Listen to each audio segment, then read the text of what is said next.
இன்றைக்கி நம்ம தமிழ் பார்க்க போகிறோம். தமிழில் உயிர் எழுத்துக்கள்.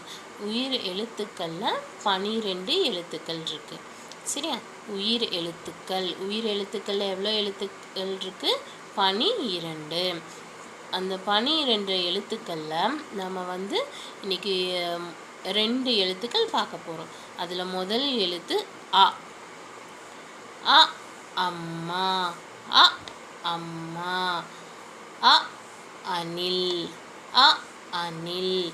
அ அம்மா. அம்மா சொன்னால் எல்லாத்துக்கும் பிடிக்கும் இல்லைம்மா? அம்மானா எல்லாத்துக்குமே பிடிக்கும் இல்லை, யாருக்கும் பிடிக்காமலாம் இல்லை.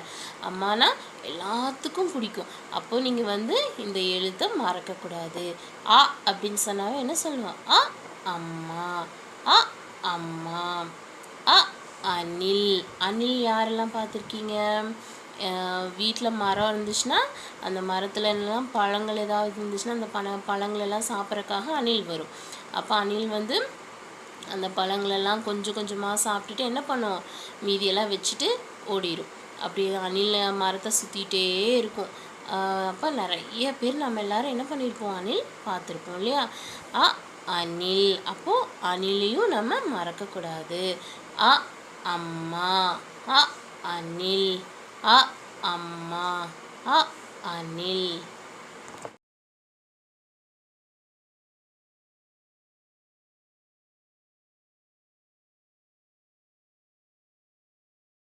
அடுத்தது ஆ. இந்த ஆ எப்படி சொல்லணும்னா தலையை லைட்டாக சாய்ச்சி நம்ம சொல்லணும். ஆ அப்படின்னு கொஞ்சம் இழுத்த மாதிரி தலையை சாய்ச்சி நம்ம சொல்லணும். ஆ. சரியா? ஆ ஆடு. ஆ ஆடு. ஆ ஆமை. ஆ ஆமை. ஆ ஆடு. யாரெல்லாம் ஆடு பார்த்துருக்கீங்க? ஆடு பார்த்துருக்கீங்க இல்லைம்மா எல்லோரும்? வெளியிலலாம் புல்லுகள்லாம் இருந்துச்சுன்னா ஆடெல்லாம் மேய்ச்சிட்டு வருவாங்க இல்லையா? அப்போது நம்ம எல்லாருமே ஆடு பார்த்துருக்கோம். அப்போது ஆ ஆடு அப்படின்னு சொல்லணும். அடுத்தது ஆ ஆமை. கடல்லெல்லாம் ஆமை இருக்கும். சரி, அப்புறம் ஏதாவது பார்க்குலலாம் என்ன பண்ணுவாங்க? பார்க்குலலாம் ஆமை இருக்கும் இல்லையா? ஸோ ஆமை மறக்காதீங்க. ஆ ஆமை. ஆ ஆடு. ஆ ஆமை.